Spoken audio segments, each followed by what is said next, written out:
your host, Nati, coming live from South Africa. It's a sunny Thursday morning, and welcome to you all. And thank you for choosing to spend these few hours or few minutes with us today. Subscribe to the channel if you are new. If you have subscribed, we want to thank you for subscribing to the channel. All things podcast. As you can see today, we want to talk about the consequences of war. The consequences of war on health. You understand? Because we realize that a lot of things are happening to the citizens of the world during the times of war. War doesn't take away sicknesses, but war makes sicknesses worse, and nobody talks about the health of the countries engaged in a war. So this morning or today, we want to focus on the health of the citizens during the times of war. So that's what we want to talk about. That's what we want to focus on at this point. All right. So welcome, and thank you. But as you know it, before we go dive deeper onto the health matter, we'll give an update on how far the war is, on what's happening on the war. All right. We'll give an update on how far the war has gone and how far things are, because it is important for us to understand this war. And I've been saying here, the war in Iran, it's controlled from higher places. And yesterday, the Russian foreign minister and Donald Trump, they said something that is so important, and I think that it will be amiss. I'll be remiss if I don't point to you or to us. We don't share what exactly happened yesterday.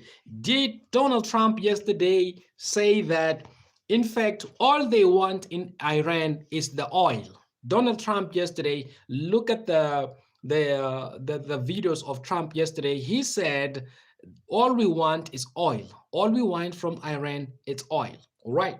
And therefore, that statement was confirming what we've been always saying, that this war, it's about the control of the Iranian oil. So America wants to control the oil in Iran. So this is what it's all about. So, but let's look at what actually happened yesterday.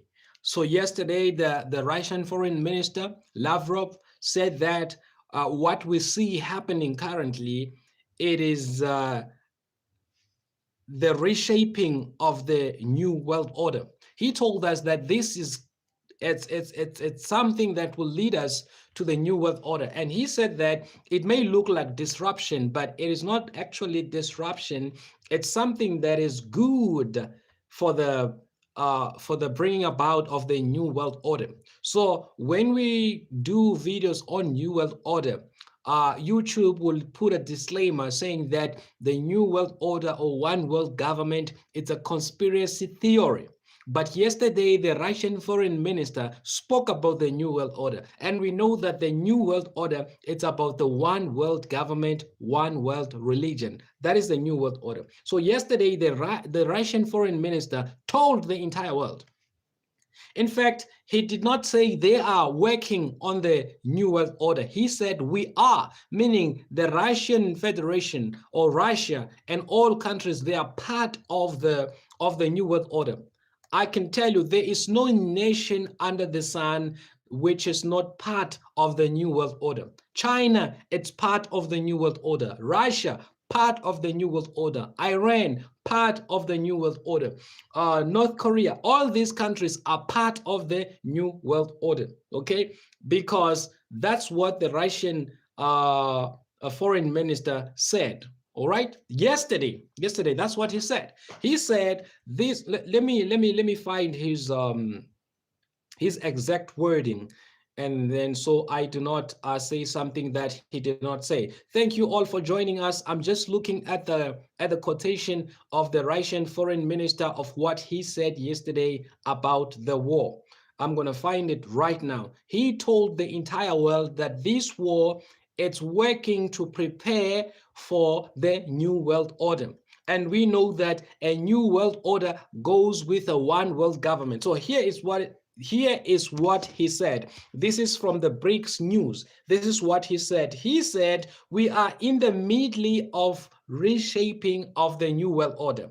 We are, he does not say they are. So some people thought Russia is not part of the war in Iran. Russia is not part of the war. But the foreign minister of Russia says we are, meaning Russia included. Russia is also part of this world power, of this new world order. He says we are in the middle of reshaping of the new world order. We are in the middle of reshaping of the new world order, meaning all the countries that are involved in the war and also countries that are not involved in the war, they are aware of what is currently happening. The only people who are not aware of what is happening, it's you and I. Because when we listen to the news, when we watch the news, we take what the journalists, what the news presenters are telling us, and we don't go deeper. All right. But when we analyze and go deeper, this is what we get to know. How can a Russian foreign minister says we are in the middle of reshaping of the new world order? And that statement does not make it in the news. That statement does not become a global breaking news. Why is it? It's because they give you information and they know they give you information. They know you'll do nothing about the information because the news channel has taught us not to be analytic, has taught us to just take information and say, oh, okay, we've heard. We are not people who interrogate. We're not people who search. We're not people who question. Why did he say that? What does he mean by that? Understand? So we don't go deeper. We don't go deeper. We don't go deeper and we don't interrogate. So they know that they can give us information. We'll do nothing about that information. So he said, we are in the middle of reshaping of the new world order. In other words, what we see, it's a preparation for the new world order. The war in Iran, it's a preparation for the new world order. A new world order goes with a one world government, one world religion. All right. And this is what he continued to say. He went on to say that, this is what he said. He said, right now, this restructuring looks more like disruption. Now, how did that not make it to breaking news? He says, right now, this restructuring looks more like disruption. He says that when we look at the war, we see disruption. When we look at the war, we see chaos. When we look at the war, we see havoc. But he says it is not actually havoc. It is not actually disruption. It is not actually distraction. It is reshaping. You understand? It is reshaping. And we know that the powers that be, they love to create chaos. And after creating chaos, they want to bring in about solutions. So what we see in Iran is chaos created by the true leaders of the world. They created this chaos because they want to bring about a solution, which is the new world order. All right? This is what he spoke about. So if you still believe that when we talk about the new world order, we are just conspiracy theorists, if you still believe that when we talk about the one world government, we are dreaming, well, they are confirming it now right in our eyes. But they know that there are no news analysts who will go deeper to this statement. They know that.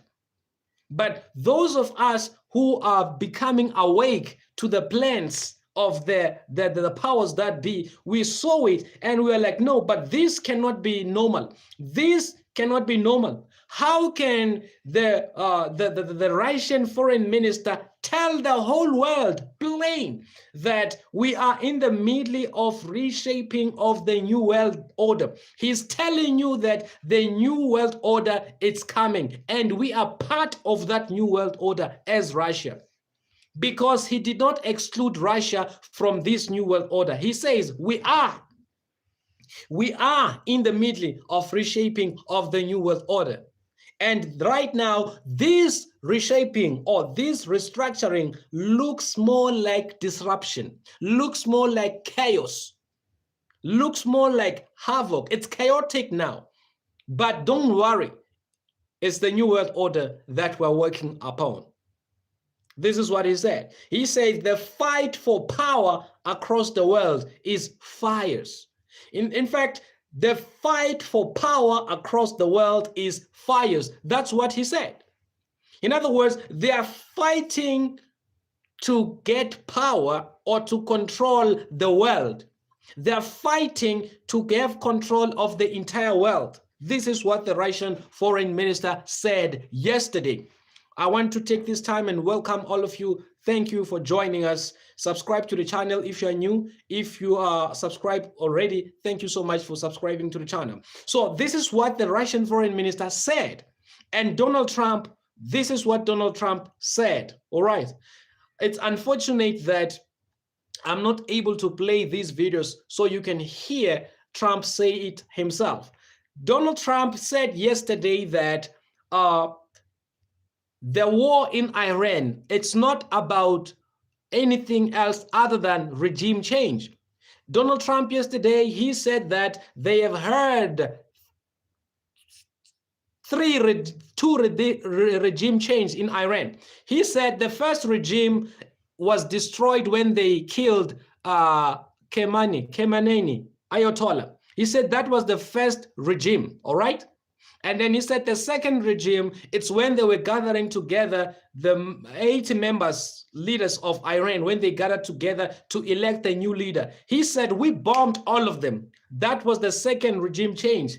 All right. And he said, now there's another new regime, a third one. He said, that's what we wanted in Iran, a regime change, and we've achieved it. All right. And we've been saying that the United States, it may look in the naked eye or to somebody, they may look at what Iran is doing, Iran resisting the war, and think that Iran is winning. I said, the win for USA is to have regime change in Iran, is to have a government that will not be a threat to the United States. When that happens, the United States of America has won the war. And Trump confirmed that yesterday. Another thing that we've been saying, that the only thing the United States of America wants in Iran is the oil of Iran. Trump confirmed that yesterday.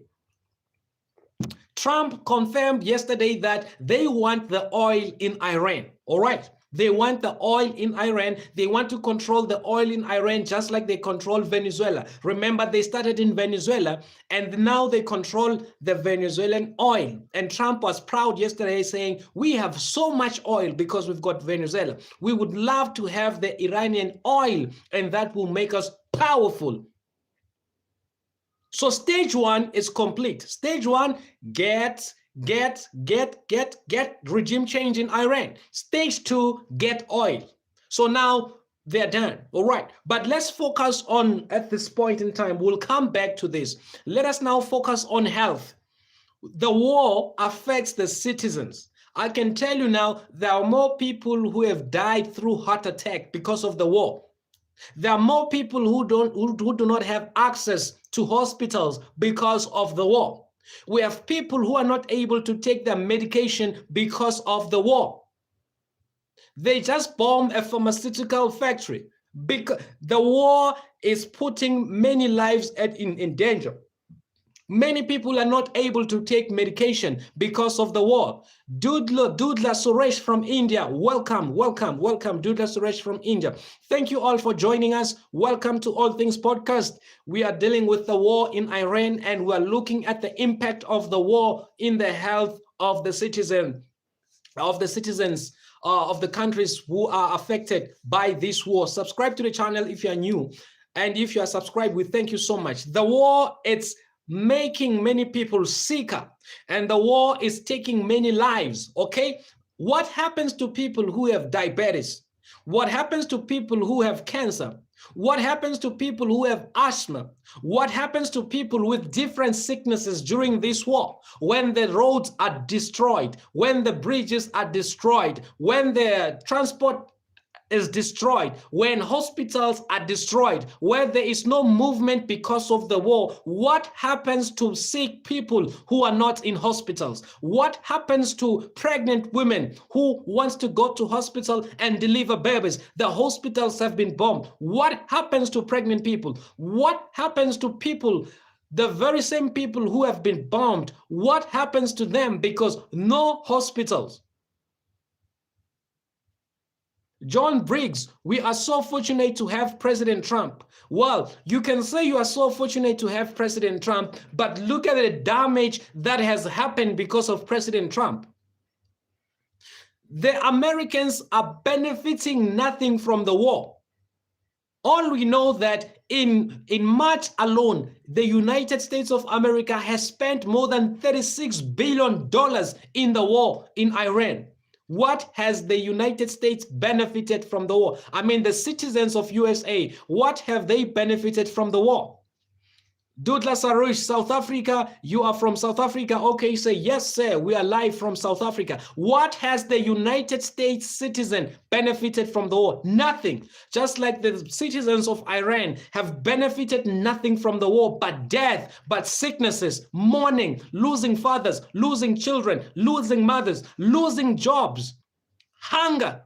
What has the citizen of Israel achieved because of the war? The citizens of Israel have achieved nothing because of the war. Only destroyed buildings, destroyed hospitals, destroyed companies, destroyed factories. This is the only thing they've achieved. The war does not affect the people who are behind the war. The war affects the citizens of each country. The citizens of Iran are sick. The citizens of Iran, majority of them are displaced. They have no place to stay. They have no water. They have no electricity. They have no food. They have no shops. They have nothing because of the war. Same applies to Israel. Many buildings have been bombed. Many people have died. Many shops destroyed. Many pharmaceutical places destroyed. The health of the people, nobody cares. It's worse. Israel bombed Iran and hospital. And when medical people came to rescue in that bombed hospital, Israel bombed the very same doctors, the very same nurses who were coming to assist. Now people are afraid to go to the hospital because a hospital is a target. People rather die in their homes sick. People rather die. They're afraid to go to the hospital because even hospitals are not safe. They are bombing the very hospitals. People are afraid to send their kids to school because this regime is bombing the schools. They don't care. But I'm more concerned and more worried about the sick people. I'm more worried about people with chronic diseases, people with chronic asthma, chronic diabetes, chronic blood pressure, chronic cancer, chronic whatever sicknesses, whatever disease that they have no access to hospital, they have no access to medication, they have no access to doctors because of the war, both in Israel, both in Iran.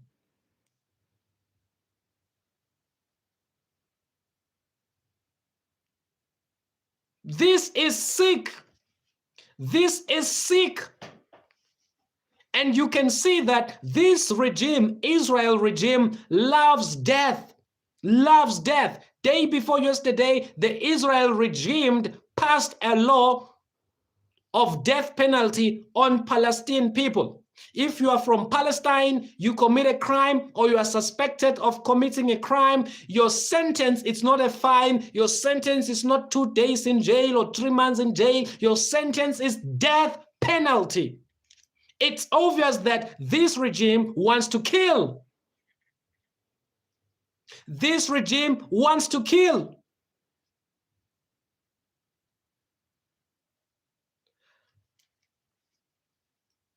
Omar Dago, welcome. WT forever. Why does the wallpaper change direction above the door? I don't know. All right. But this is what they want to do. They want to kill. They want to destroy. I don't know. They want to kill. They want to destroy.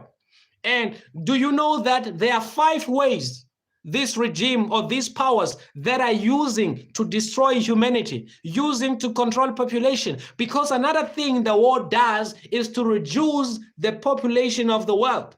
So they want to reduce the world's population. Currently, we are 8 billion people, 8 point something billion people, and they have a problem with the number of the world's population. They say we are too many, as if this is their land. They say we are too many, and therefore they need to reduce the world's population.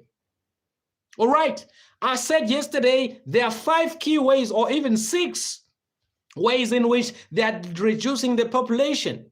They are poisoning our food. They are poisoning our food, food poisoning. We are eating genetic modified food. It is not good for our health.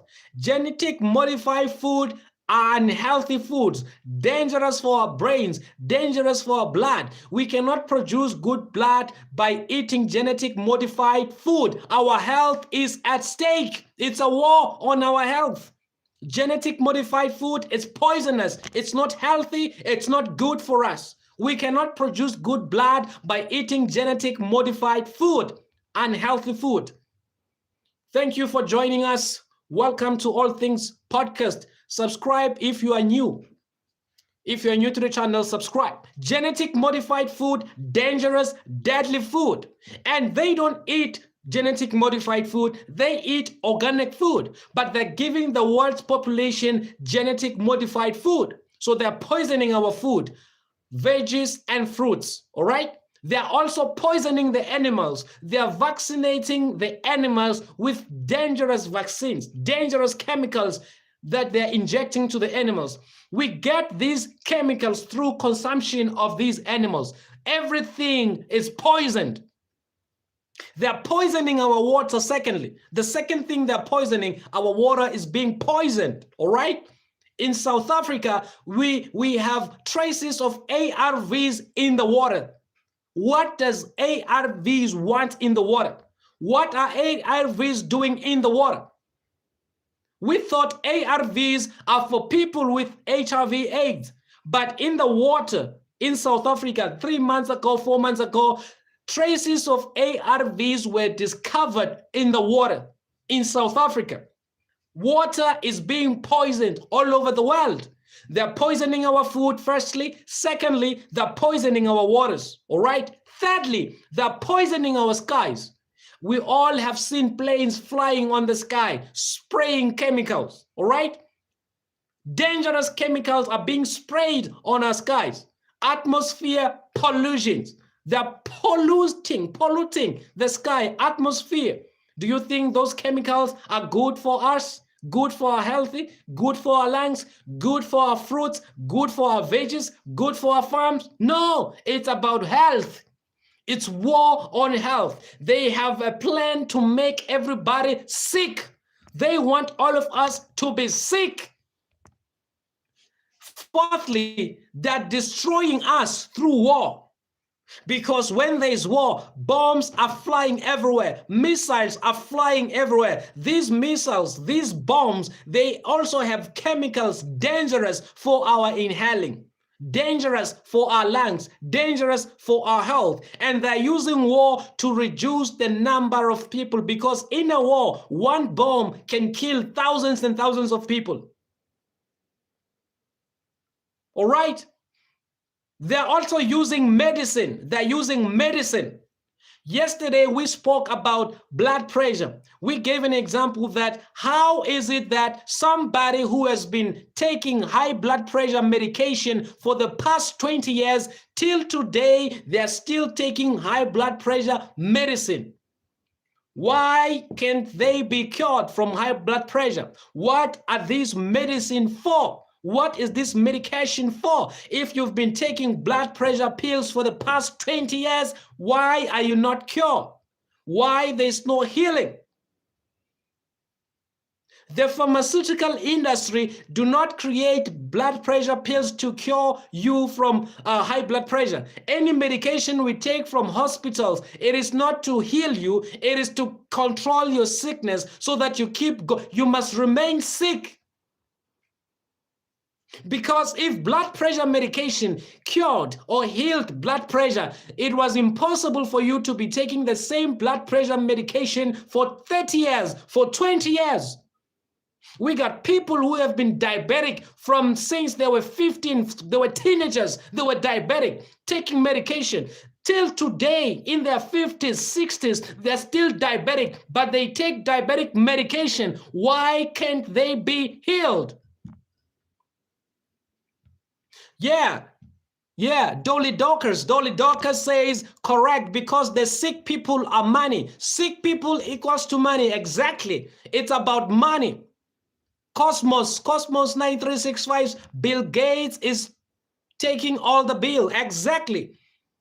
Dolly Doc says profit addicts. They want money. So that is why even during the war, they don't care that people have no access to hospital. They don't care that people have no access to medication during the war. They don't care, because all they care about is money. If you die, okay. They don't care about our health. That's why the medication we get from the hospitals, the medication we get, it's not designed to heal. It is not designed to heal. It is designed to maintain the sickness. So you keep going back. You keep going back. They keep manufacturing the same medication that does not heal, the same medication that does not cure. They keep manufacturing it. Now, if they know that their high blood pressure pills, high blood pressure medication does not bring about healing, why don't they improve them? Why don't they improve them? Why don't they change them? They cannot change them because it's not about healing. It has nothing to do with healing.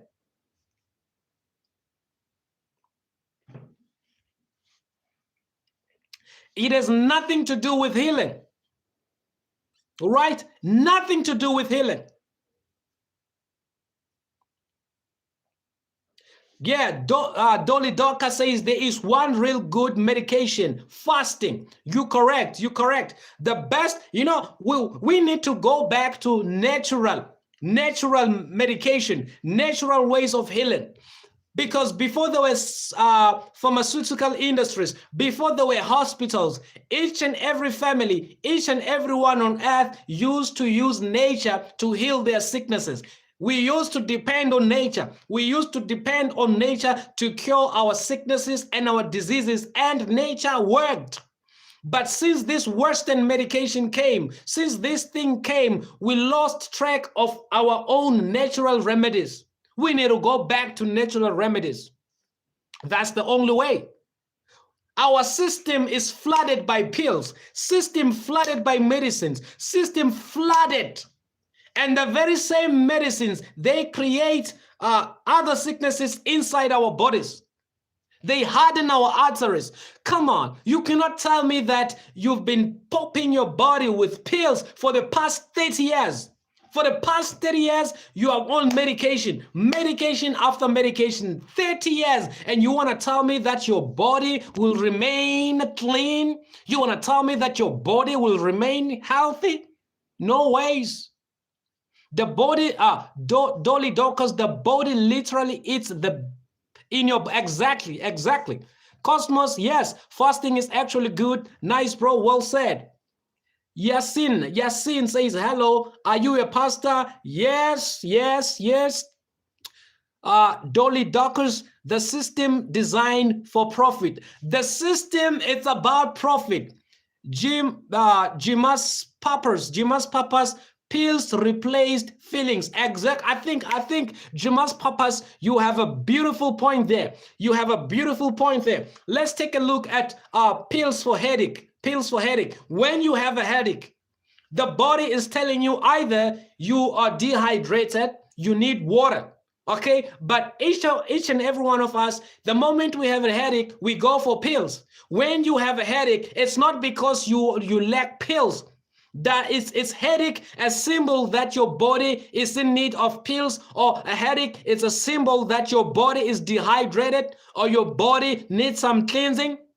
Everybody, when they have a headache, the first thing they do, they get a painkiller. They get some medication for headache. When you have a headache, it's not a sign that your body is in short of pills. When you have a headache, you need to ascertain the cause of the headache. When last did you drink water? Are you not dehydrated? Most of the time, when you have a headache and you take some water, you drink a glass of water or 2 glasses of water, that headache disappears. But we were told through media that when you have a headache, you need to get Panadol, you need to get Disprin, you need to get Medmelon, you need to get whatever medicine you use in your country for headache. We've been programmed to put pills in our systems. Every one of us. Every one of us, we've been programmed to put pills in our systems. It's a war in this body. It's a war in our system. They're poisoning us, killing us slowly.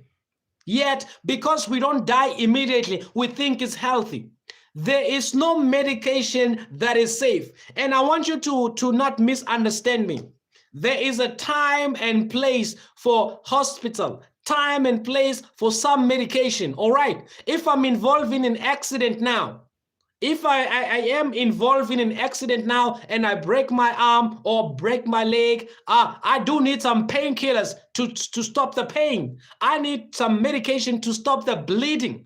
I am not dismissing it entirely. I am not dismissing medication entirely, but I'm saying it does not make sense that for the past 30 years, you've been on high blood medication. Till this day, you have high blood pressure. It does not make sense. I'm sure you agree with me there. I'm sure you agree with me there. It does not make sense. All right. Dolly Docker says, here another one. The doctors tell us, do not eat too much salt, better without salt. But as soon as ambulance comes, what do they give you? 2 bags of salt. Yeah, exactly.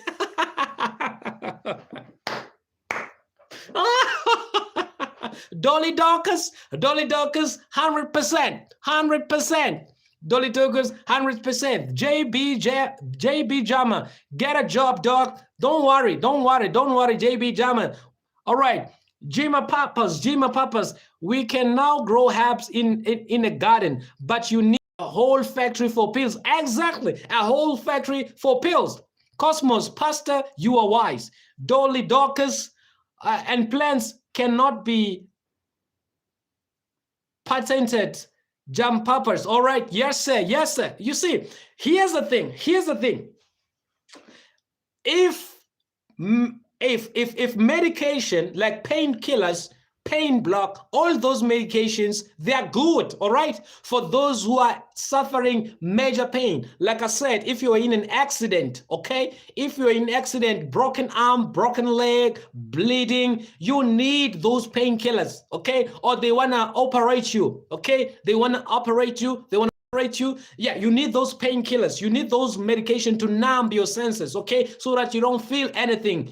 They're good. You need them at that time. But it cannot be that they become your daily medication. That's what I'm against. I'm against somebody taking high blood pressure pills daily. I'm against somebody taking diabetic medication daily for the rest of your life. Because today, if you are sick, it don't matter what type of sickness, you're going to take that medication for the rest of your life. I'm saying if we had proper doctors, if we had true doctors, true medical workers, it cannot be that you need to take medication for the rest of your life. I believe that you need to take medication for 2, 3, 6 months at the most. After 6 months, you need to be off those medications. But it is not so, because those medications are not healthy. Because those medications are not healthy, that's why you cannot be healthy even though you are taking those medications.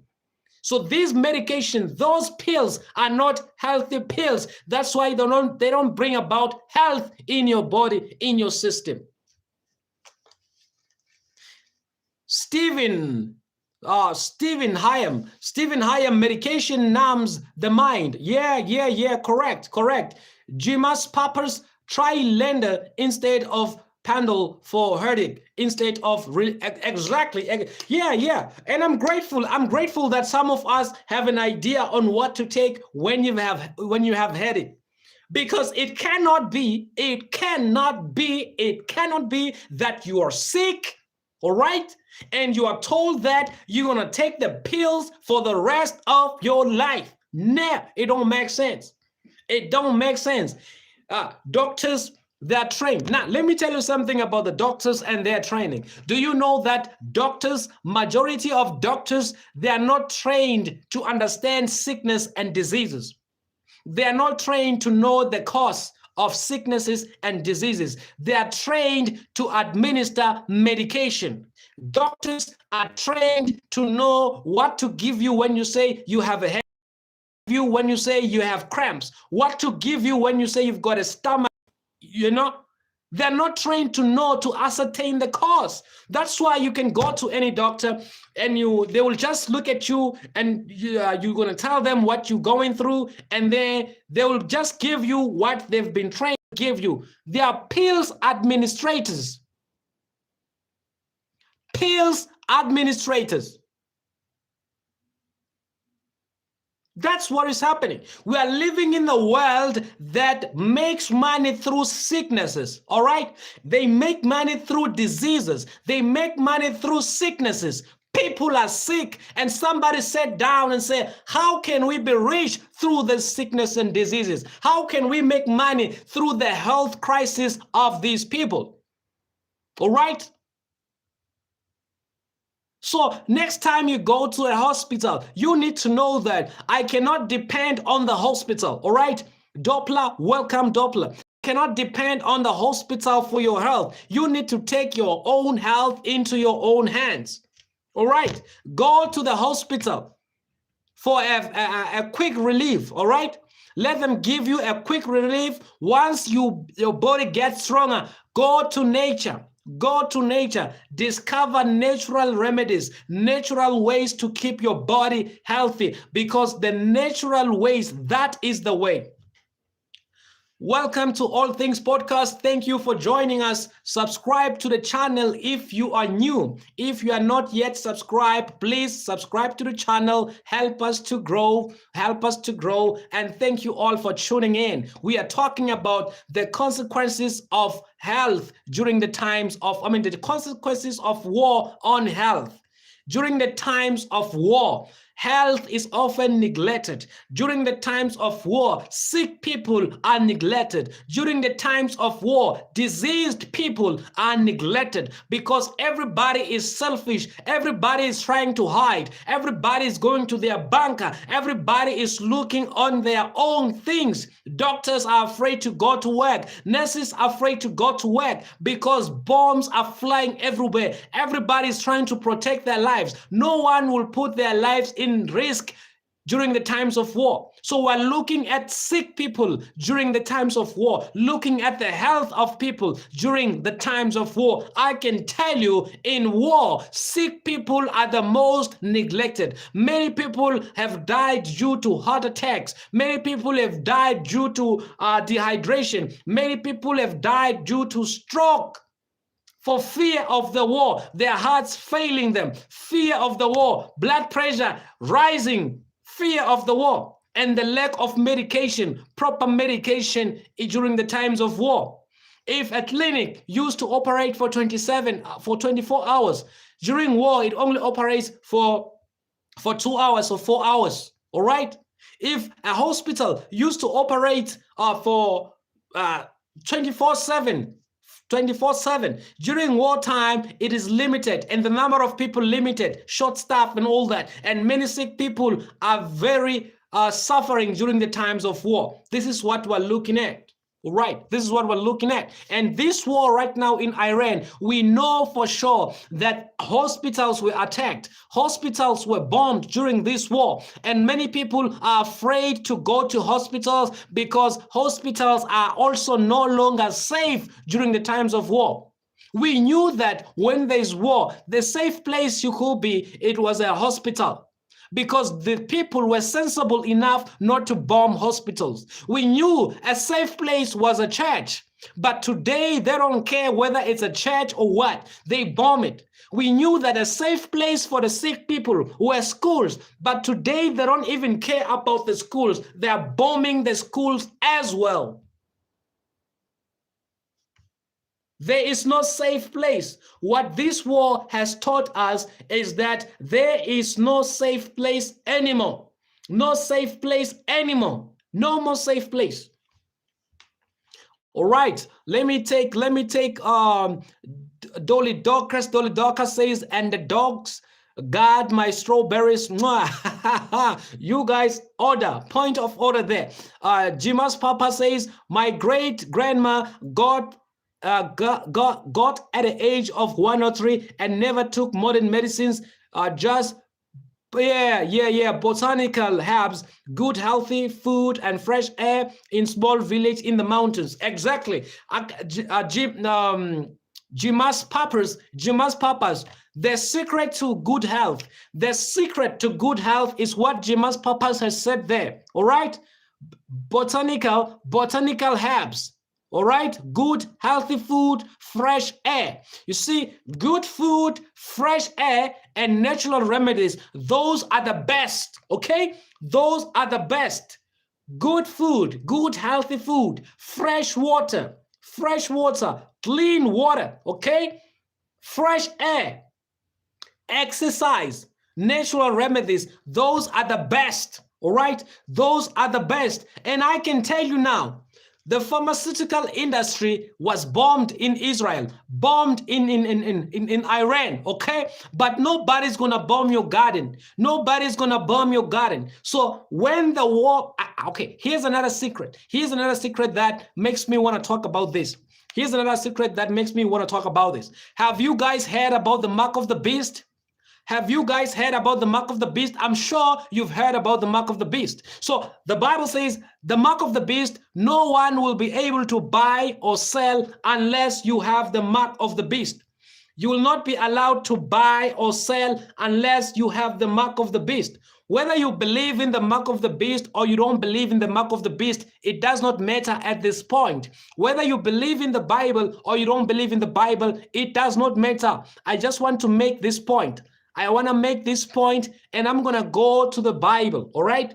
By me reading the Bible, it is not me forcing you to believe in the Bible. It's because everyone in the world talks about the mark of the beast, and the only source of the mark of the beast is the Bible. Now, in Revelation chapter 13, this is what it says. It says, when it talks about the government of the mark of the beast, because the mark of the beast will be the last government on earth. And it says, this government of the mark of the beast, this is what this government will do. It says in Revelation 13:16, it says, and he causeth all, both small and great, rich and poor, free and bond, to receive a mark in their right hand or in their forehead, and that no man might buy or sell, save he that had the mark or the name of the beast or the number of his name. So the Bible says the beast government will force everyone, small and great, rich and poor, free and bond, to receive the mark of the beast. Without the mark of the beast, you will not be able to buy or sell. All right, question. Now, if the mark of the beast comes, all right, and you don't want the mark of the beast, you are opposed to the mark of the beast. The mark of the beast will be the government of that time. What will you do? How will you get your medication? Because for you to get medicine, you need to have the mark of the beast. For you to get medication, you need to receive the mark of the beast. And if you receive the mark of the beast, it simply means no medicine for you, because you won't buy, you won't sell, you won't be able to do anything. The government will not recognize you. The government will shut you out of anything. And now we depend on hospitals. We depend on pills we receive from the hospital, from the pharmaceutical places. What are we going to do during the crisis? If the mark of the beast comes, how are we going to take care of our health?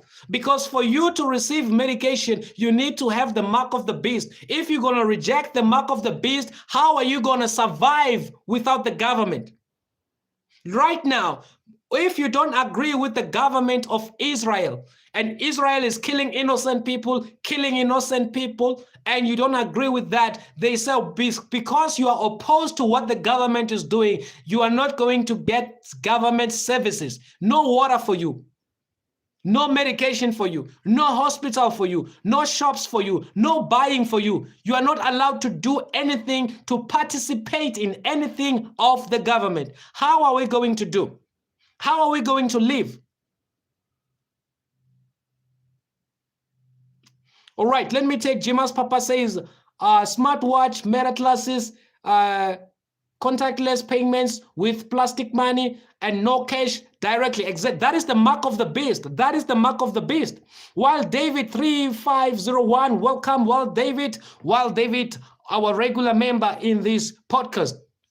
Is the mark of the beast system after worldwide famine, disease, and conflict? No, the wild, The mark of the beast, will be implemented after the United States has gained control of the entire world. Remember, the war, it's about the United States of America gaining control of the entire world. Now, there were 5 countries that were a hindrance to the United States gaining control globally. That was Venezuela, Iran, China, Russia, okay, and North Korea. Because these people, they have serious military weapons, okay? So after the United States gains control of these problematic nations, and the United States can control countries like Iran, control Russia, control China, then all nations will be brought together into forming a one world government. When that one world government is being formed, there will be people who will be rejecting the one world government. And those who reject the one world government will be opposing the government of that time.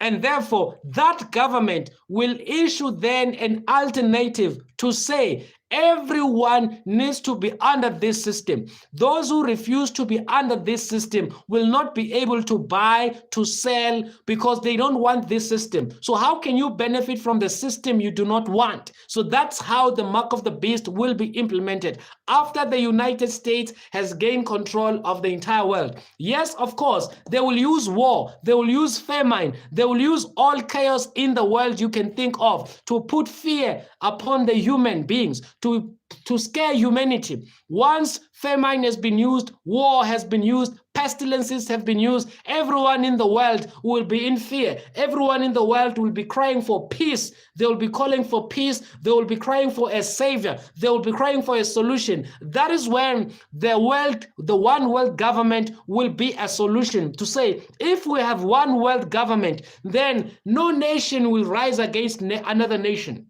You understand? Because the logic behind one world government, they're saying if we have one world government, then it will be the end of wars.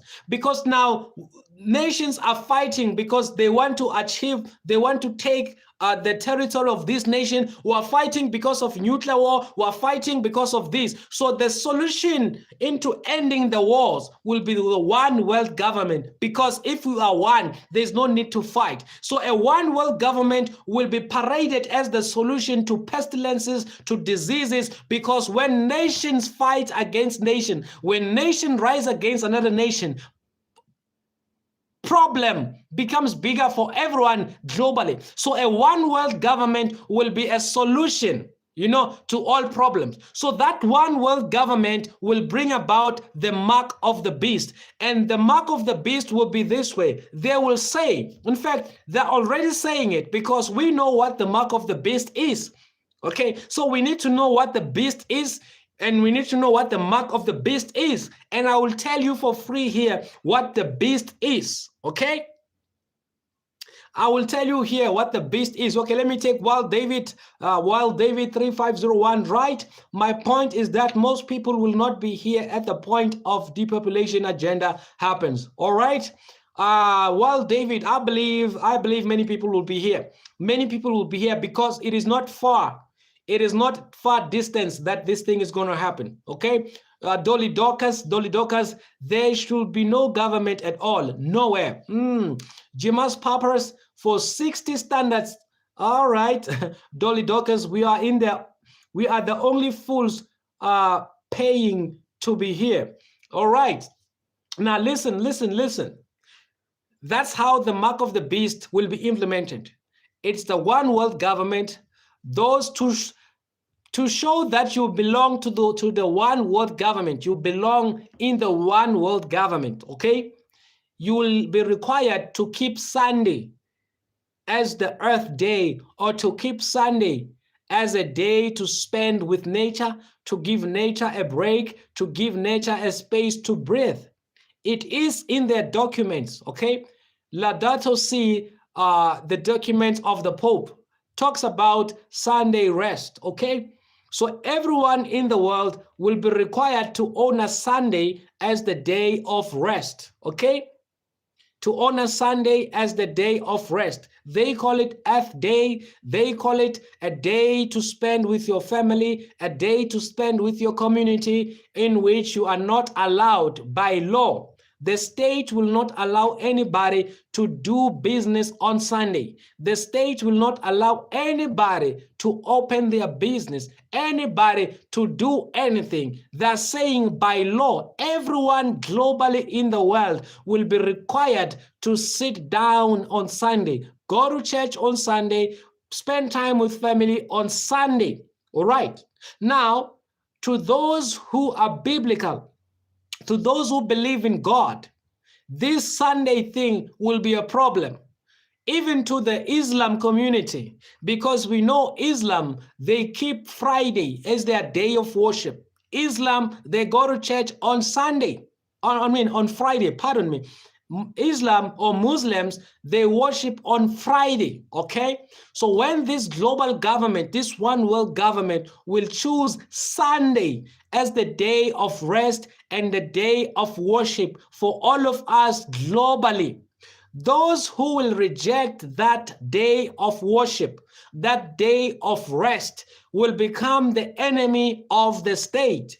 And when they become the enemy of the state, then the state will say, as a sign that you agree with the new world government, we will know by you observing the day of rest, the global day of rest, which is Sunday.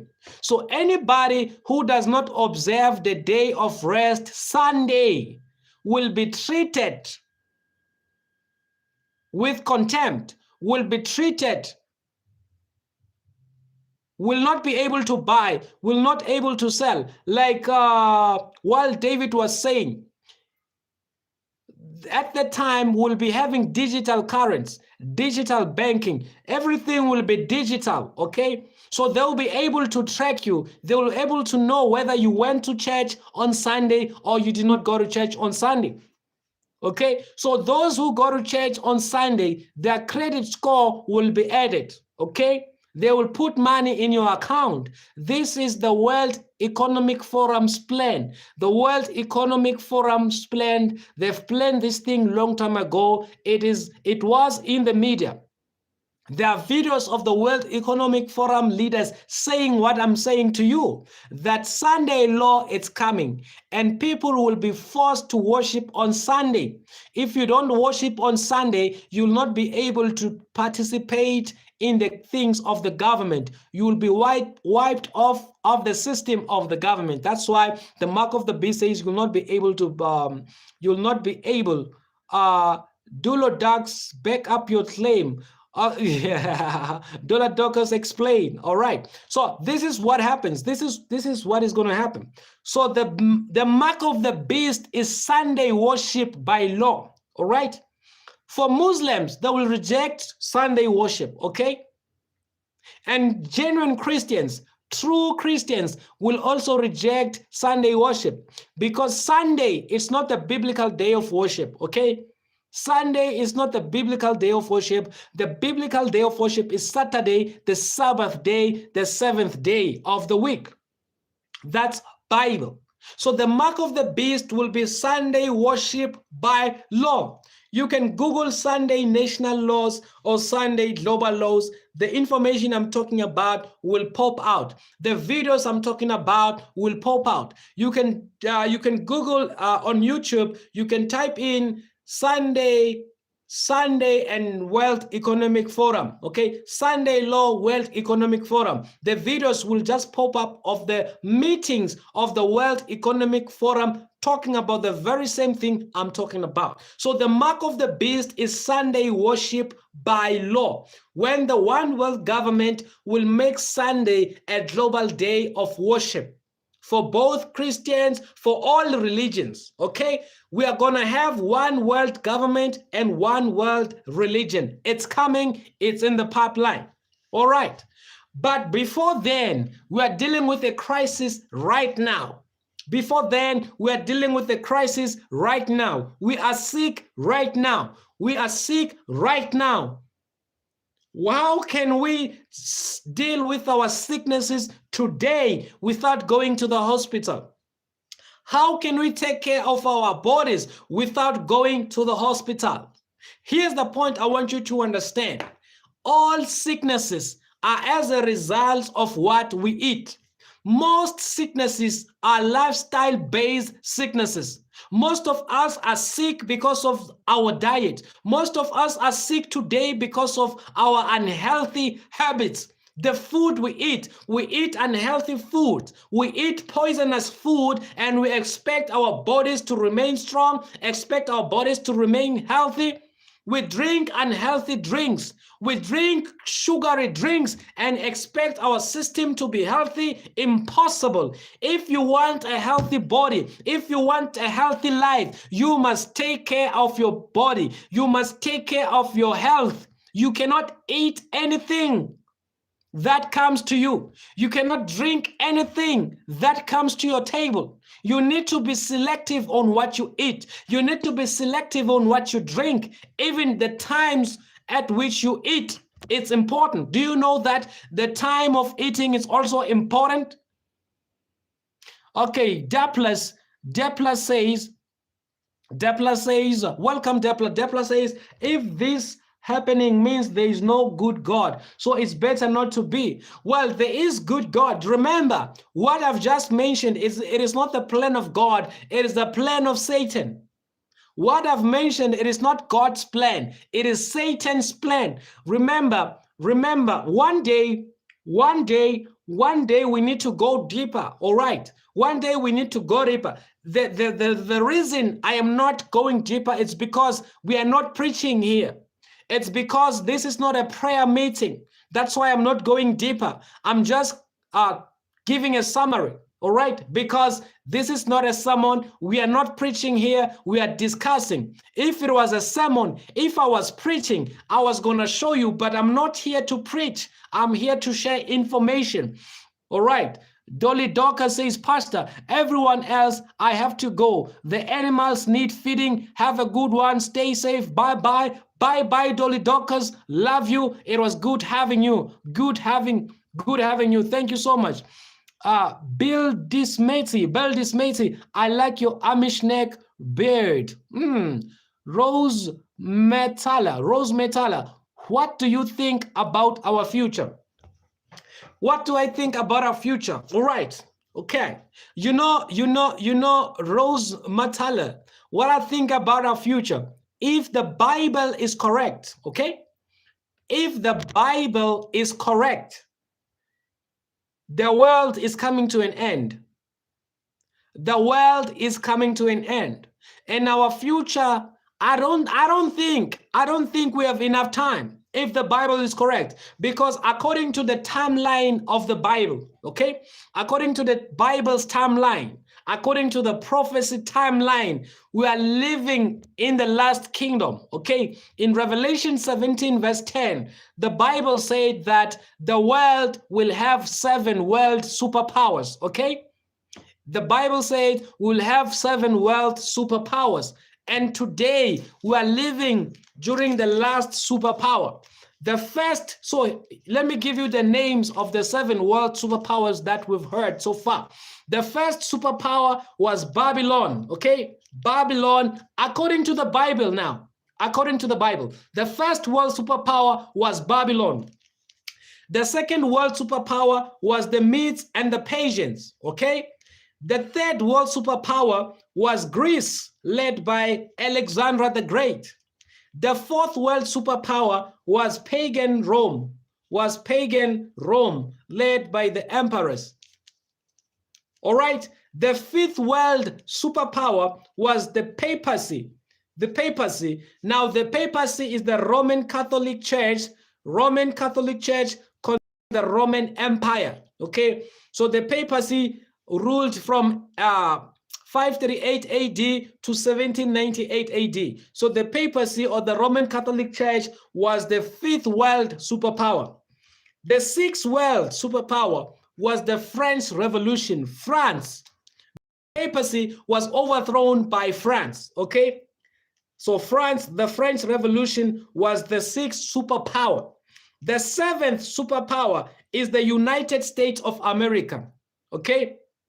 Is the United States of America. And according to the Bible timeline, after the seventh superpower, the end of the world comes or begins. All right. So our future, according to the timeline of prophecy, it's coming to an end. According to the timeline of prophecy, our future is coming to an end because the Bible prophesied these 7 kingdoms in advance. Before this 7 kingdoms existed, the Bible prophesied them.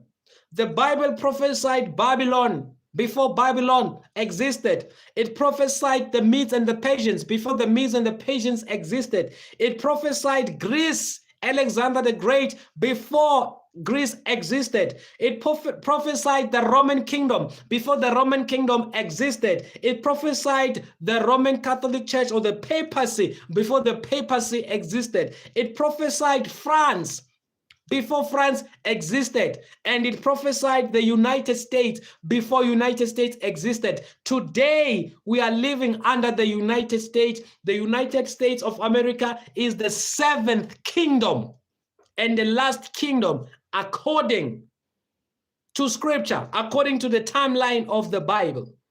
And if the Bible is correct, the only thing that remains is for the United States to gain control of the entire world. And when the United States has gained control of the entire world, and then the United States of America will force everyone to acknowledge the Roman Catholic Church as the official church of the world, to acknowledge the Roman Catholic Church as the spokesperson of God. And those who will refuse to acknowledge the Roman Catholic Church, to acknowledge the Pope as the spokesman of God, to acknowledge the Pope as the vicar of God, those people are the ones who will have rejected the mark of the beast, and those people are the people who will not be able to buy or sell. According to the Bible, that's where we are. So our future, according to the Bible, there is nothing much to look forward to. If the Bible is correct, and the Bible has been correct about Babylon, correct about Medo-Persia, correct about Greece, correct about pagan Rome, correct about papacy, correct about the French Revolution, correct about the USA. So the Bible has been proven by history to be correct. So our future, is not looking good, because this war is preparing us for a one world government. This war in Iran, it's the beginning of wars, okay? And these wars are preparing us for a one world government. These wars are preparing us for a one world government. This is what it's all about. And once we have the one world government, the end of the world has come. Because the Bible says it is then when there is a one world government that people will not be allowed to buy or sell if they don't agree with that one world government. So those who will reject this one world government will not be able to buy or sell, will not be able to participate in the economy of the global government. This is where we are. And today I can tell you that we are almost at the door of this crisis. Almost at the door of this crisis. I want to thank you all who have subscribed. I can see our numbers have grown. Our numbers have grown. We are sitting at 441. Thank you so much for subscribing. If you are not yet subscribed, what are you waiting for? Subscribe, subscribe, subscribe. All right. But our main topic for today, is health. Okay? It's health. Our main topic for today is health. The name of the podcast is All Things Podcast, which means we are free to move and talk about any topic because the name is All Things Podcast. We talk about all things. We do not confine ourselves to one topic. So that's what we enjoy, a broader communication or a broader topic. We can talk about anything, but our main topic today was and is health. You know, health suffers during the war. Our health suffers during the war. And that is our main topic, health. And we've seen, all right, there's a question from Jima's Papas. Pastor, what do you think about Gnosticism? Okay. No more Red Bulls. Yeah, Rose Matza, no more Red Bulls. Red Bull is not healthy. Red Bull is not healthy. In fact, all energy drinks are not healthy. All energy drinks are not healthy. They're not good for our health. All energy drinks, they're destroying our kidneys. Energy drink destroys your kidneys because your kidneys benefit nothing from your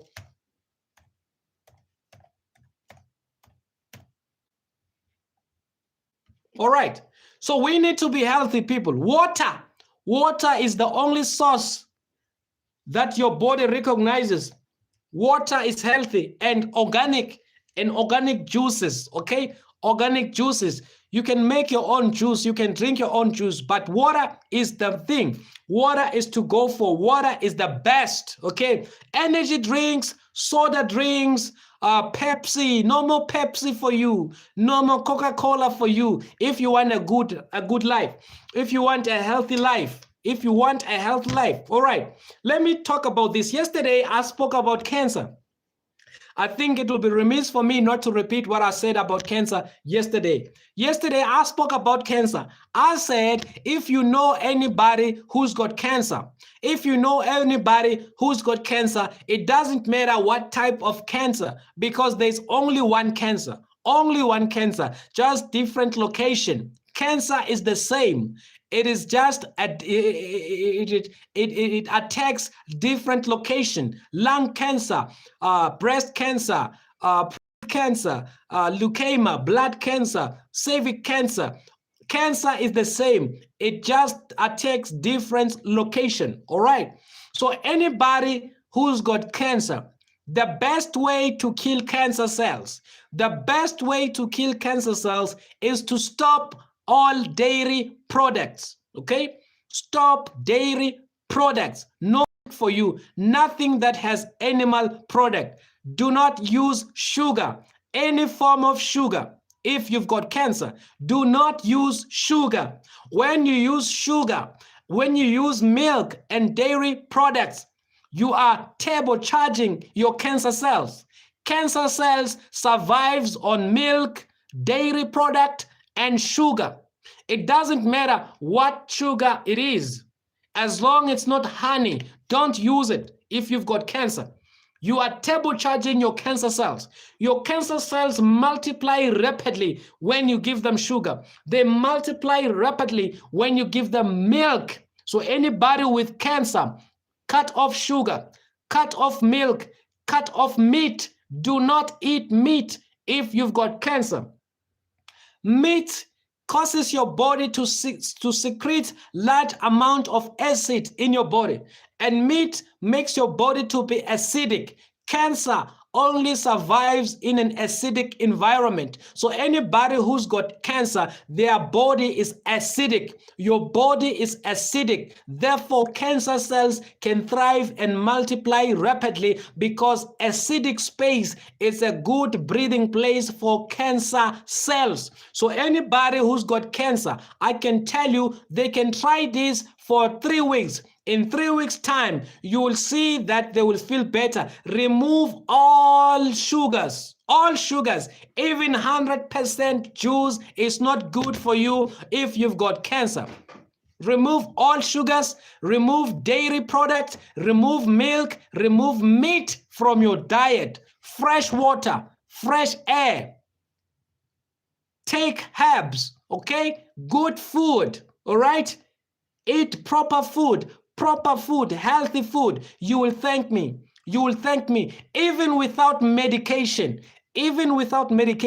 just removing dairy product, just removing meat, removing sugar, and go plant-based.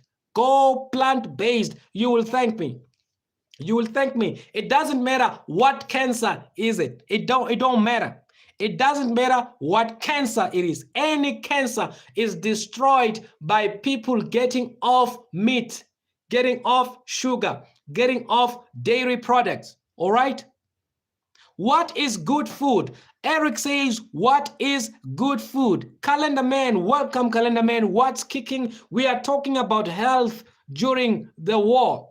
We're talking about health. What is good food? Good food is organic food. Good food is food fresh from the garden. That is good food. Fresh food right from the garden, not genetic modified food. Organic food, natural food, freshly from the garden. That is good food. Your legumes, okay? Your legumes, your grains, that is good food. Your veggies, your fruits, that is good food. That is what we're talking about. In other words, we need to get off of this artificial food, your burgers, your McDonald's, all those food, fast food, fried food. Stop frying our foods. We no longer kill our food, because when we fry our food, we destroy nutrients from the food. Yes, the food, fried food is nice, but fried food lacks nutrients. I need a sip of water.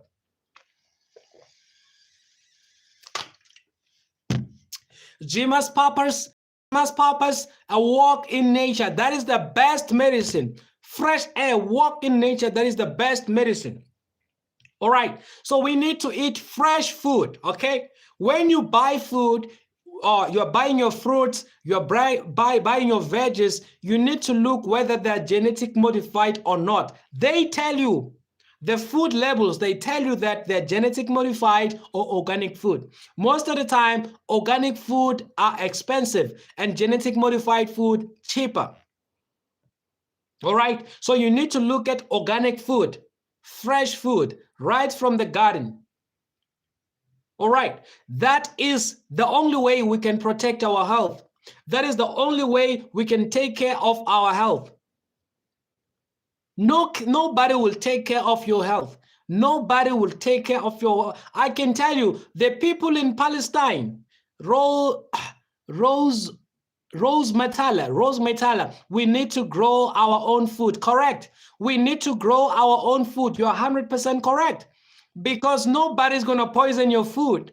You understand? When you grow your own food, you know the quality of your food. You know the quality of your food. You know your food is healthy. You know your food is proper. That's what we need. Subscribe to the channel if you are not yet subscribed. If you are subscribed, thank you so much for subscribing to the channel. We need to grow our own food.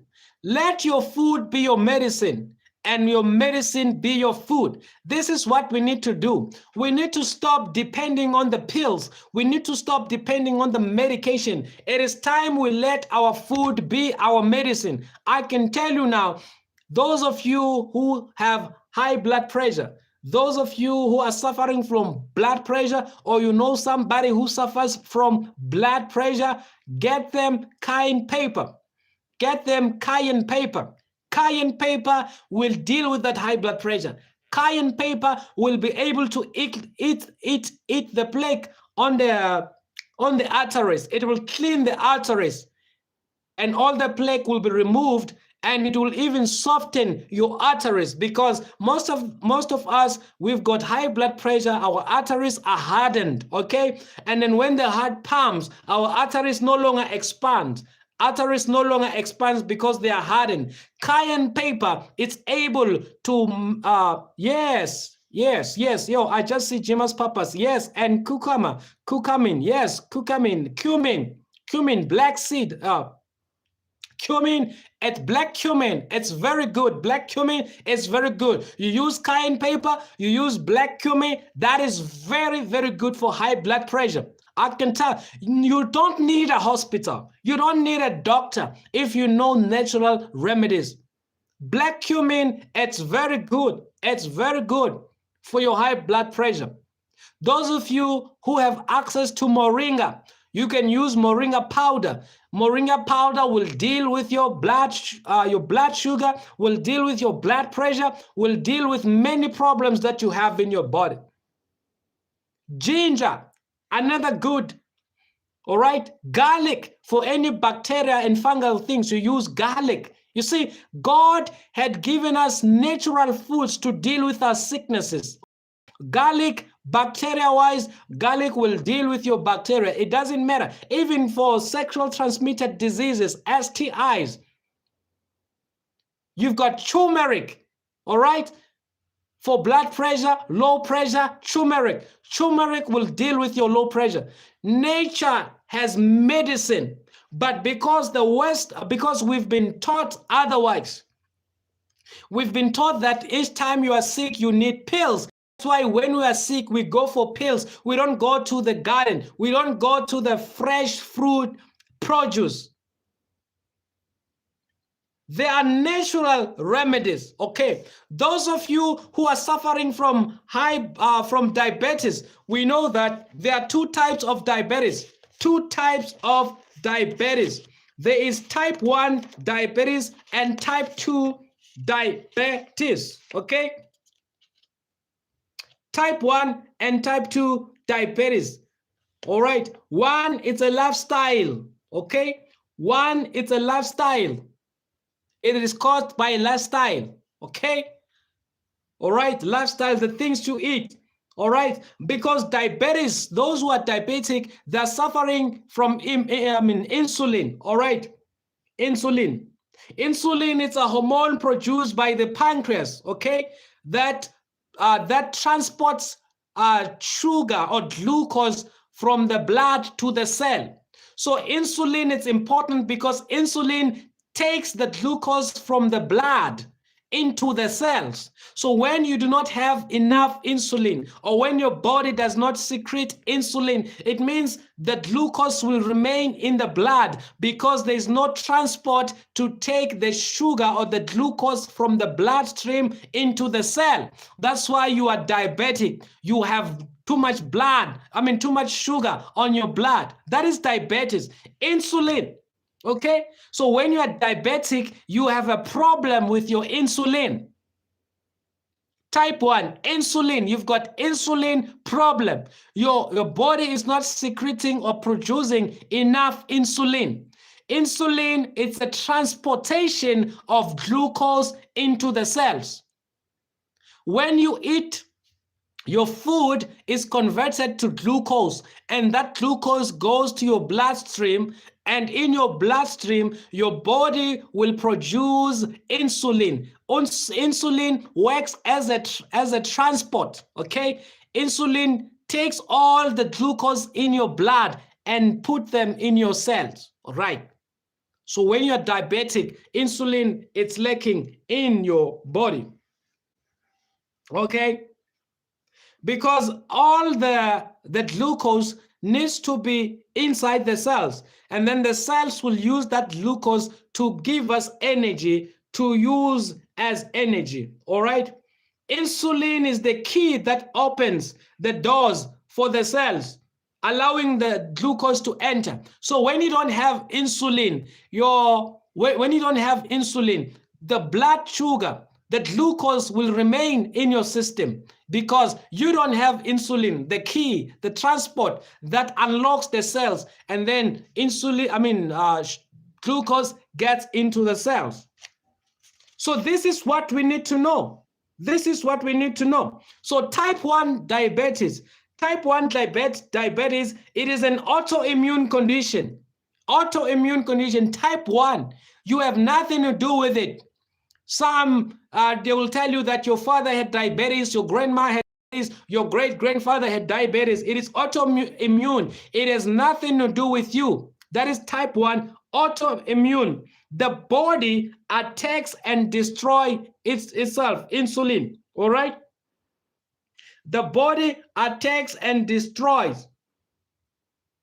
No insulin is produced in type 1. The body is misbehaving. The body is not able to produce insulin. It's autoimmune. It has nothing to do with what you have done. It's the failure of your body. Some, they will say it's even genetical or hereditary. That's why you say, no, my mom had diabetes. I have diabetes too. So it is hereditary. It's even genetically. In the family, we all have diabetes. It has nothing to do with your lifestyle. That is type 1 diabetes, okay? But it doesn't matter which type, it can be fixed. All right. Type 2 diabetes. Type 2 diabetes.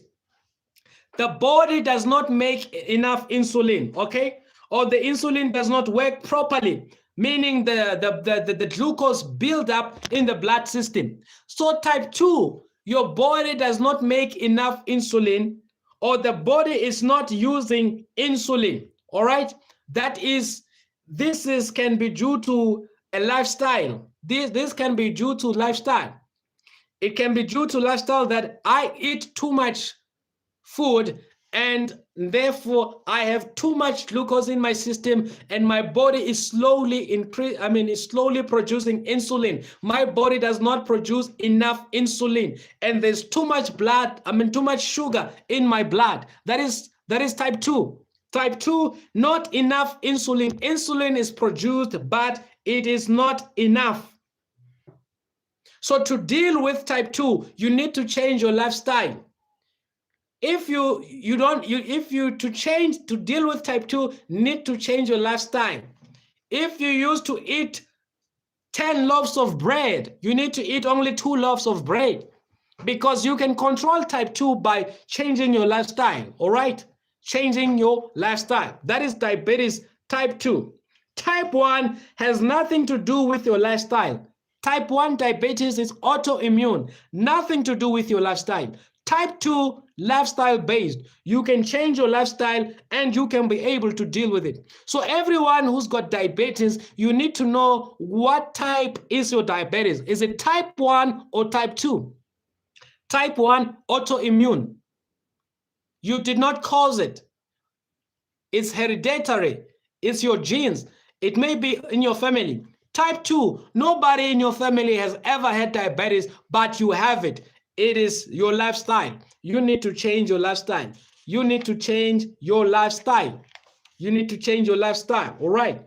You need to change your lifestyle. It's about insulin. That's why many people who have type 1 diabetes or type 2 diabetes, they are all given insulin. They all inject themselves with artificial insulin. That's why after eating, you must inject yourself. You are injecting insulin. That insulin is responsible from taking sugar from your blood into the cells.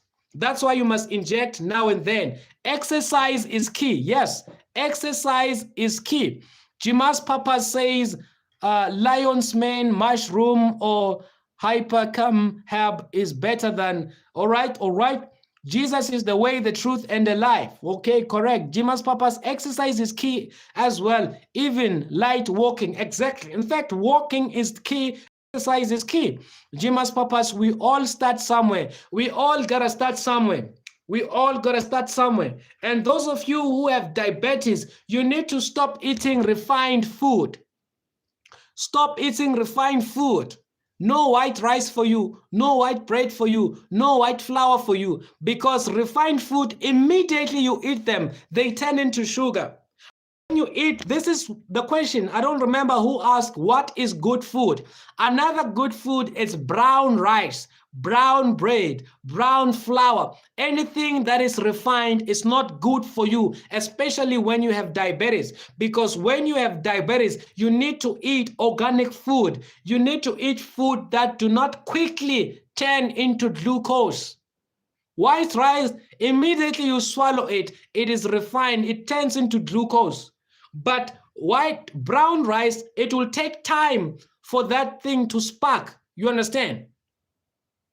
It takes time. It takes about 4 hours for it to be digested and to be turned into glucose. But refined food, white flour, white bread, white rice, immediately you eat 30 minutes, your glucose level is skyrocketing because that food is refined. So you need organic food, brown rice, brown flour, whole wheat. In fact, you need to eat whole wheat.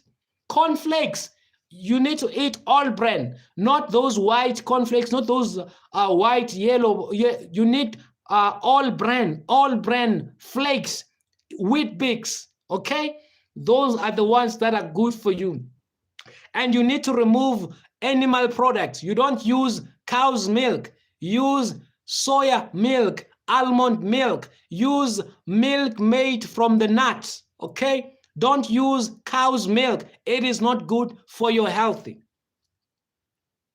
Beans and lentils are the best. Beans and lentils are the best. Remove this instant soup. Okay, remove the instant soup, use lentils, use beans, use all the split peas. Okay, those are the things you need to eat as a diabetic person. Jima's papas, brother, you're doing good. I don't know whether you are a lady or you are a man. Jima's papas, are you a he or she? Please don't tell me you are they. Jima's papas, are you a he or she? Please don't tell me you are they, them, theirs. Are you a he or she? Jima's purpose, your information is valuable. Your information is valuable. I'm a man. You the man, Jima's purpose. You the man, Jima's purpose. You know these things. So Jima's purpose, if you have noticed, he has been giving us exercise, fresh air. He has been giving us information, good information about taking care of our health. Deborah, Barbara, he says he's a he. Okay, it's a man. Jima's papa says passed down from generations. Yeah, exactly. So this is what we need to be aware of. This is what we need to be aware of. Because, all right, you have somebody who is diabetic.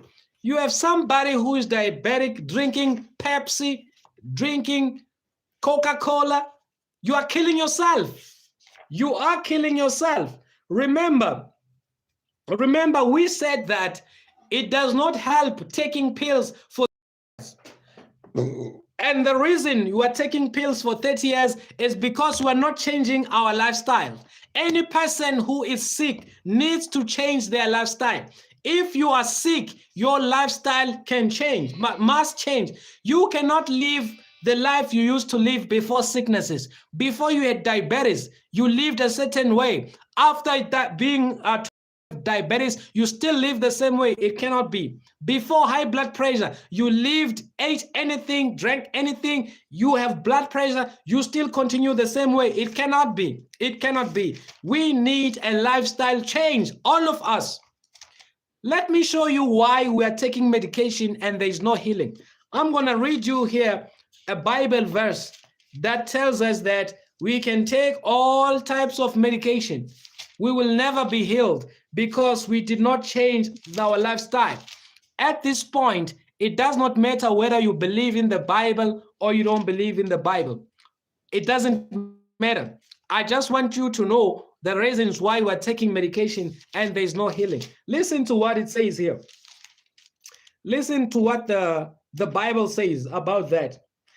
Verse 11, as Jeremiah 46, verse 11. Jeremiah 46, verse 11. It says, "Go up into Gilead and take the balm, O virgin, the daughter of Egypt. In vain shalt thou use many medicines, for thou shalt not be cured."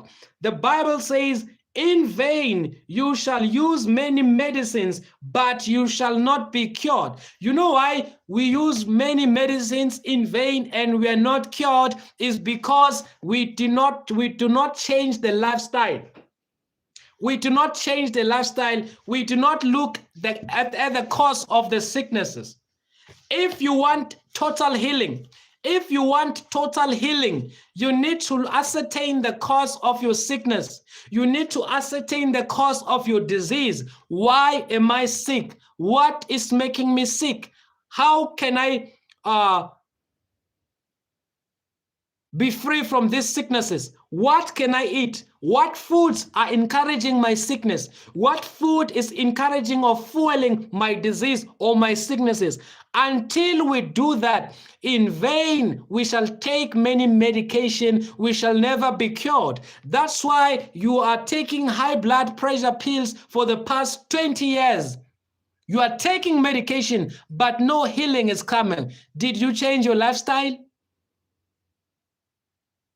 All right. Depla 533 says, "I have planted African spinach in my terrain." All right, good. Spinach, very good. Let's eat spinach.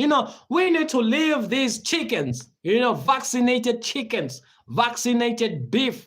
We need to leave them. I said they're poisoning the cows, poisoning the cattle, poisoning the animals through vaccination, vaccinating them with dangerous chemicals. When we eat those animals, we are eating those, we get those chemicals through consumption of those animals. And most of the people, they love their meat half cooked with blood. That blood contains those chemicals. So if you are the person who loves your meat with a bit of blood, in that blood, there are those dangerous chemicals. In that blood, there are those vaccines. It is better if you love meat, overcook it, right? Cook it, over fry it, over brine it until there is no blood. When there is no blood, it is better.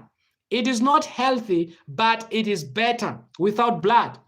Any meat with blood, you are taking the raw sickness of the animal. You are taking the raw sickness, raw disease of the animal through the blood, because the of the flesh is in the blood. The health of the animal is in the blood. When the animal is sick, the blood of that animal is not good. The blood of that animal is sick. So those of you who love to eat your meat with a bit of blood, you are eating or feeding yourself with the sickness of that animal, because the sickness of that animal, it's in the blood of that animal.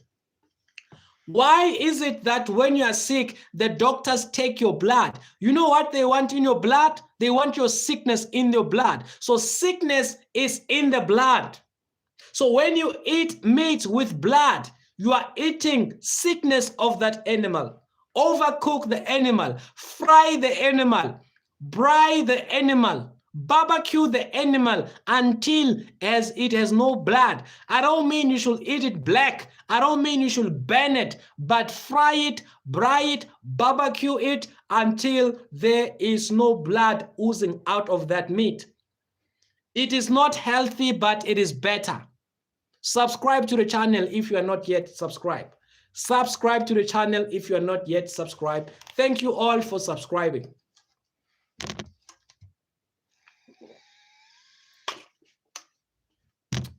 Yeah, yeah. We've been talking for the past 1.5 hours. We are about to close. We are about to close. We're about to close. So never eat meat with blood, because when you eat meat with blood, you are eating the disease of the animal. You are eating the vaccination of the animals. The chemical that has been injected to the animal are in the blood system of that animal.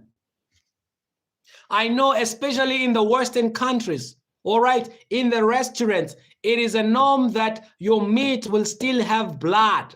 And it is nicer that way, so they say. But it is nice in the mouth, but deadly in your system. Why would you want to make yourself sick because of a taste? Why would you want to make your body diseased because of a taste? It tastes good, yeah, but it is deadly to your health. What about the bones? What about the bones? Mtutuzi Chogazi says, what about the bones? Bones. Are we even supposed to eat bones? Or you're talking about chicken bones or turkey bones? Are you saying, should you crush the bones of the animals? Normally, we eat meat, not bones. Normally, we eat meat. Jima's papa says, make soup. Brother, what is deadly? What is deadly, Mtutuzi? It's blood. That blood contains the sickness of that animal. Blood contains the sickness of the animal, Mtutuzi. Blood contains the sickness of the animal. We know that you go to a doctor, they take your blood because they want to check sicknesses. They want to check abnormalities from your blood. Your blood tells us whether you are healthy or not healthy. HIV, we check it from your blood. Your blood has a capacity to contain some diseases, but all diseases in the animals are in the blood. Most diseases of the animals are in the blood. All right. B says bones isn't bad. Okay, Mtutuzi. BK Queen says you can eat bones. Says you can eat bones. I mean, are there? Listen, here's the thing. As you cook your bones, you better make sure that the blood that were in the bones, that water which contains the bloody of the bones, you gotta throw it away. You gotta wash your meat. You gotta wash your meat. You gotta make sure that there is no blood in your meat. Cook it, let it evaporate, let it fly out of your meat, let it fly out of your bones. Then it is better to eat your meat like that. It is not healthy, Mtutuzi, but it is better. It is better than what people are eating. Blood is not good. It is not good. There's this thing that we love to do when we slaughter, especially when we slaughter a cow. We collect the blood of the cow and we put it somewhere for it to dry, all right? And when it is dried, we cook it and we eat blood, all right? We eat that practice, it's unhealthy. Yes, the blood is nice. The blood is nice. We do that. We put blood somewhere and we allow the blood to dry. And then after some time, we cook that blood, we eat it. Calendar Man says, eggs okay. Are eggs okay? Well, eggs are better. They are better. They are better than meat. They are better than meat, less deadly than meat. Eggs are better than meat. They are not healthy because the same chickens are vaccinated. The same chickens are injected to increase, to keep producing eggs non-stop, okay? So eggs are better than chicken, okay? Eggs are better than chicken. They are not healthy, but better, all right? Isn't it? We're talking about healthy things. So they are better, but not healthy. They are better than chicken, all right? Healthier protein, healthier protein. You see, if it is your own chicken, okay, calendar man, if you were growing your own chickens and your own chickens are producing your own eggs, it's a different story. But if you're talking about eggs you get from the supermarket, eggs you get from the hypermarket, then those chickens are forced to produce eggs daily, maybe twice a day. They are forced to produce eggs daily, okay, through vaccination, through injections. So those chickens are put under a lot of stress during the egg production. So, but if it is your own chicken, it's better. It's better. But eggs are better than chicken. Yogurt too, right? Healthier protein, okay? Big Queen says, can't eat that. They do that in the South, but it's against scripture to eat blood. Exactly. It is against scripture to eat blood, BLK Queen. It is against scripture to eat blood. You will not eat the flesh, the blood. It says the flesh, the life of the flesh is in the blood. You shall not eat the flesh with its blood. You cannot do that. BL Queen says too many eggs can affect eyesight. A Black Queen says better to have your own chickens. It is better to have your own chickens, better to have your own cattle, better. See, in the day and age in which we are living in, the best thing is to eat your own produce. You know their safety, you know their health. How do you know that the meat we buy, the animals did not die on their own? Because some of the meats in the market, those animals were not slaughtered. They died on their own because of sicknesses. All right? Do you know that the animals we eat, they also suffer from diabetes, they also suffer from cancer, they also suffer from ulcers, they also suffer from arthritis? The animals we eat, they also sick with cancer, sick with TB, sick with all the diseases that are affecting men. Also, the animal kingdom are affected by those sicknesses. All right. Calendar Man says, same for Islam, Christianity, and Judaism. All three religions forbid eating blood. Yes, it is forbidden. But these people are selfish. They eat blood indirectly because their meat, when they barbecue their meat, when they fry their meat, when they braai their meat, they braai it to an extent that blood still remains. They don't make sure that there is no blood. If you can take the meat and squeeze it, a lot of blood will come out. As long blood can ooze out of your meat, you are eating blood. You see, when you hold your meat and you squeeze it, there should not be a drop of blood. Only oil should come out. Only fat should come out. But if in your chicken, in your meat, in your beef, you can squeeze out blood, it is not healthy for you. It is unhealthy for you. These three religion, calendar man, they forbid blood eating. But these people, they eat blood indirectly. They don't go for blood straight. They eat it indirectly by not cooking their meat thoroughly, by not barbecuing their meat thoroughly.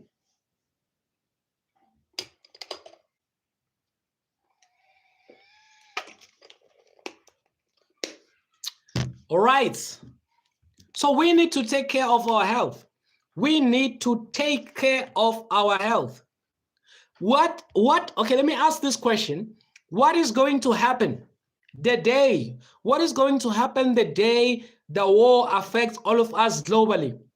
And all of us globally are not able to go to the shops, are not able to go to the hospitals, are not able to go to the clinics, are not able to go anywhere. What will happen to us?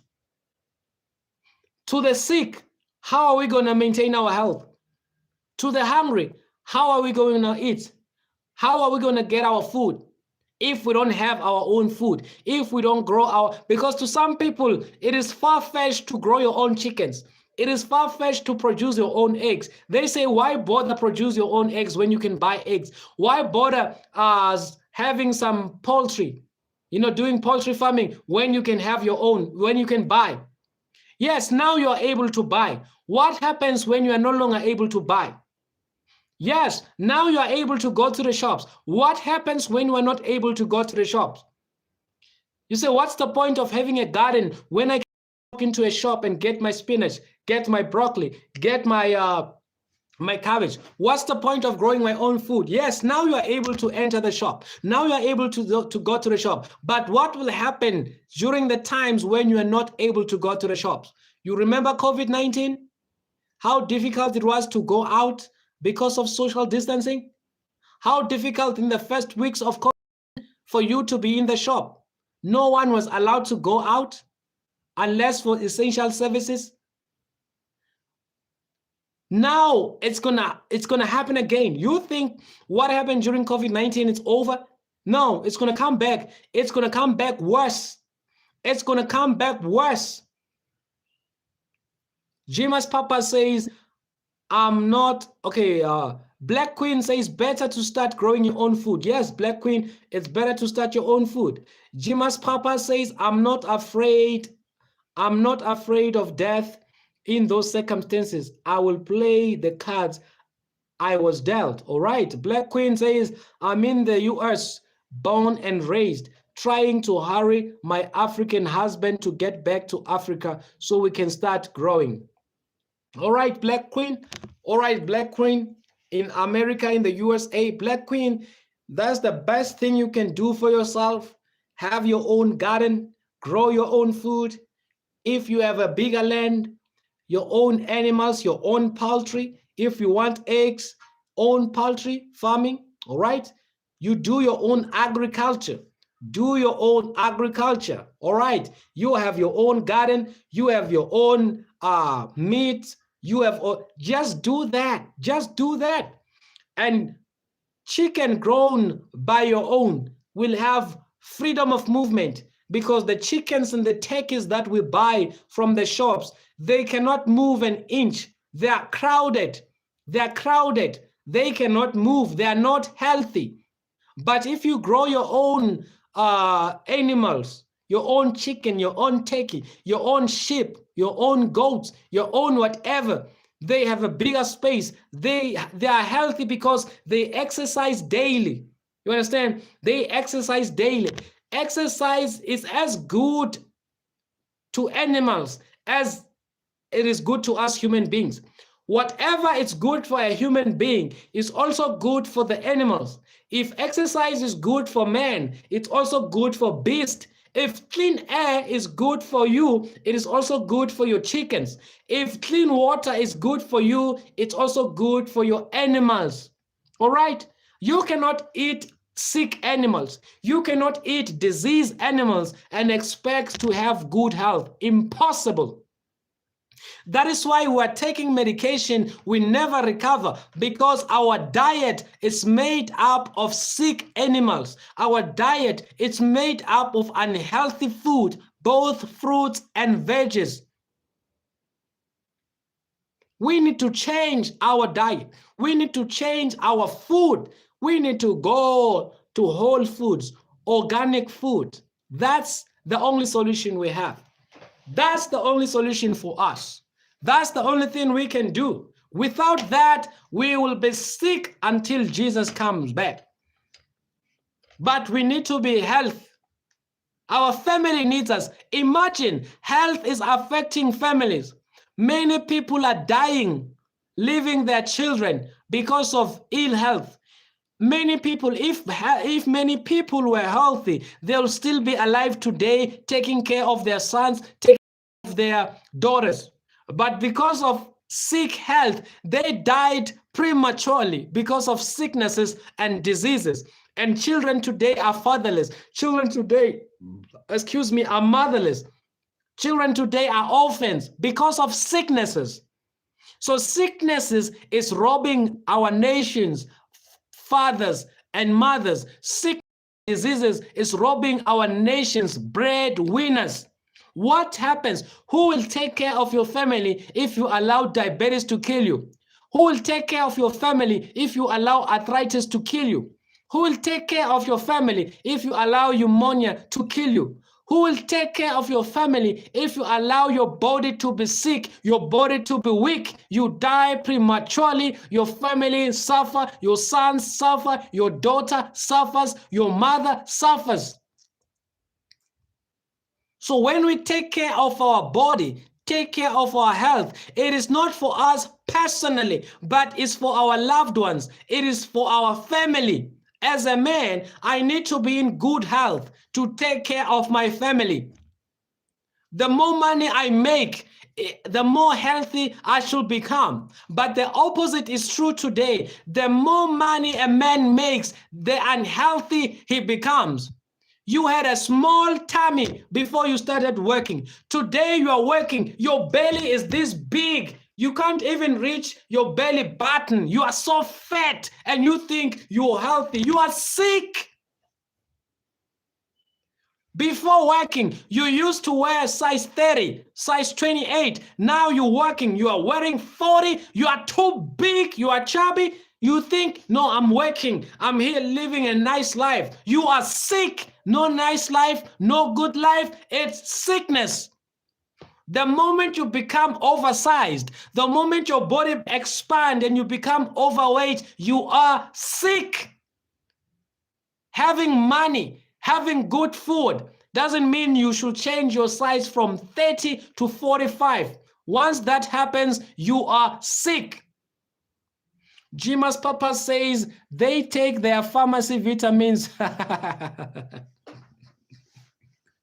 That is sickness. You see a man with a big belly, two things, all right? A man or a woman with a big belly, two things. It's either fat or poop.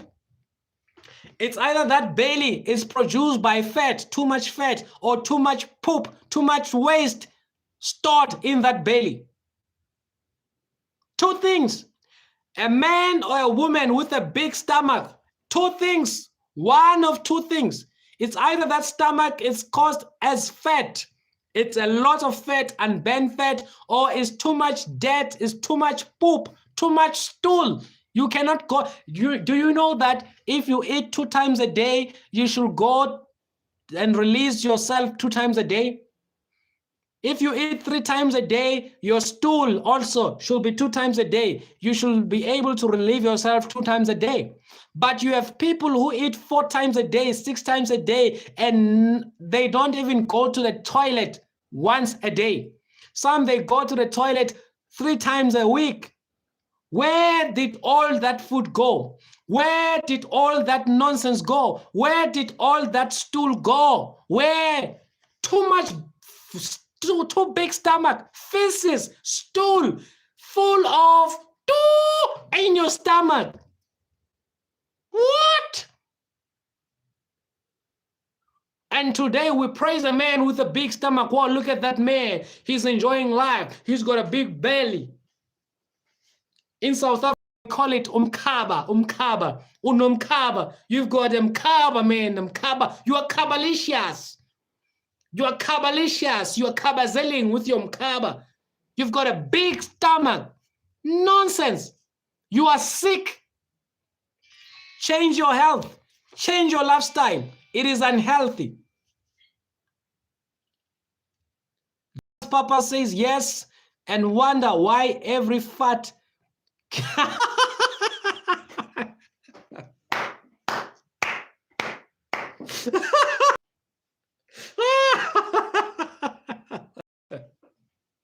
Oh, Jima's Papas, did you just say that?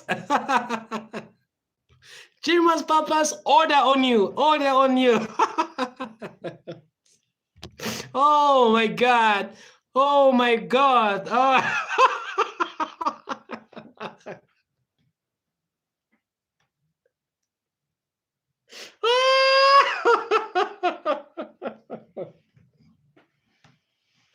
Woo! Oh! Woo! Ah! Woo! Wow, Jima's Papas, order on you, order on you. All right, thank you so much. Oh, all right, let me take this time and thank you all. And thank you all for joining us.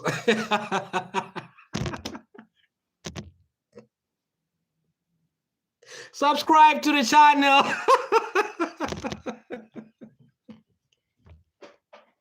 If you're not yet subscribed to the channel, please subscribe to the channel. Help the channel grow. And please, and please don't kill the whole room.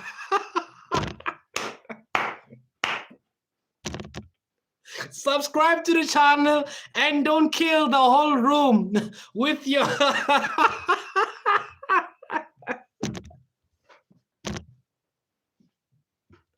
All right, yeah. All right, okay. No, we stream every day. We stream every day, Monday to Friday.